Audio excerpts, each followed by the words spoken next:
Assalamualaikum warahmatullahi wabarakatuh. Nama saya Dinda Riani dan saya akan melanjutkan pemaparan rekan saya, Rini Yulianti, mengenai penggunaan media grafis.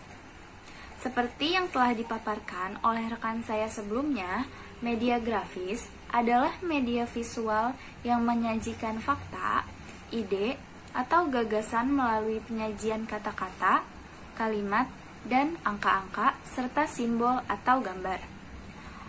Grafis biasanya digunakan untuk menarik perhatian, memperjelas sajian ide, dan mengilustrasikan fakta-fakta sehingga menarik dan mudah diingat orang-orang. Media grafis termasuk media visual diam, sebagaimana halnya dengan media lain. Media grafis mempunyai fungsi untuk menyalurkan pesan dari guru kepada siswa. Saluran yang dipakai menyangkut indera penglihatan yang dituangkan ke dalam simbol-simbol yang menarik dan jelas. Media ini tidak termasuk media yang relatif murah dalam pengadaannya bila ditimbang dari segi biaya. Fungsi dari media grafis adalah menarik perhatian, memperjelas sajian pelajaran, dan mengilustrasikan suatu fakta atau konsep yang mudah terlupakan jika hanya dilakukan melalui penjelasan secara verbal. Media grafis memiliki beberapa jenis. Yang pertama, diagram, yang kedua, grafik, yang ketiga, poster, dan yang keempat, kartun. Kartun adalah menggambarkan dalam bentuk lukisan atau karikatur tentang orang, gagasan, atau situasi yang didesain untuk mempengaruhi opini masyarakat. Dengan berasumsi pada konsep tersebut, kartun dapat digunakan sebagai alat bantu proses pengajaran.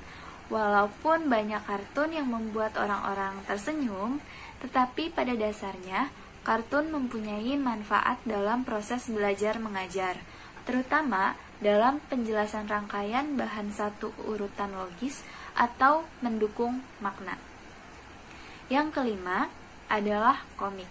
Komik merupakan suatu bentuk kartun yang mengungkapkan karakter dan memerankan suatu berita dalam urutan yang erat, dihubungkan dengan gambar, dan dirancang untuk memberikan hiburan pada pembaca. Yang keenam adalah gambar. Media grafis paling umum digunakan dalam PBM karena merupakan bahasa yang umum dan dapat mudah dimengerti oleh peserta didik. Kemudahan mencerna media grafis karena sifatnya visual konkret, menampilkan objek sesuai dengan bentuk dan wujud aslinya sehingga tidak verbalistik. Kelebihan media ini adalah sifatnya konkret, lebih realistis dibandingkan dengan media verbal, dapat memperjelas suatu masalah dalam bidang apa saja, baik untuk usia muda maupun tua. Harganya dan tidak memerlukan peralatan khusus dalam penyampaiannya. Namun, kelemahannya adalah gambar atau foto hanya menekankan persepsi indera mata. Ukurannya sangat terbatas untuk kelompok besar. Yang ketujuh adalah bagan. Bagan merupakan media yang berisi tentang gambar-gambar, keterangan-keterangan, daftar-daftar, dan sebagainya. Bagan digunakan untuk memperagakan pokok isi bagan secara jelas dan sederhana, antara lain perkembangan, perbandingan, struktur organisasi. Jenis-jenis media bagan antara lain tree chart dan flow chart.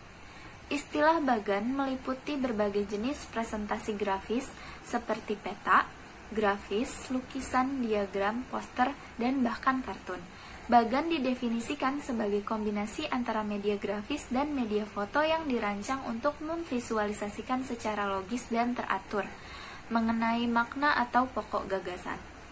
Fungsi bagan adalah untuk menunjukkan hubungan, perbandingan, jumlah relatif, perkembangan, proses, dan klasifikasi organisasi. Contoh daripada bagan yaitu adalah yang pertama, bagan pohon. Bagan pohon dikembangkan dari dasar yang terdiri atas beberapa akar menuju batang tunggal, kemudian cabang tunggal tersebut menggambarkan perkembangan serta hubungan. Bagan ini amat berfaedah dalam memperjelas perkembangan daripada suatu kombinasi fakta-fakta utama. Yang kedua, bagan alir merupakan kebalikan dari bagan pohon. Sebagaimana industri mobil di Amerika bergantung dari pemasaran luar negerinya, baik akan kebutuhan bahan bakunya maupun pemasaran luar negerinya. Baik untuk kebutuhan akan bahan bakunya maupun pemasaran hasil industrinya. Yang ketiga, bagan arus. Sebuah organisasi yang beranggotakan pelajar atau sebuah kesatuan pemerintahan, proses pengembangan kepemimpinan industri atau langkah-langkah dari mana sebuah rencana undang-undang yang dapat divisualisasikan dengan bagan arus atau bagan yang cocok untuk mempertunjukkan fungsi.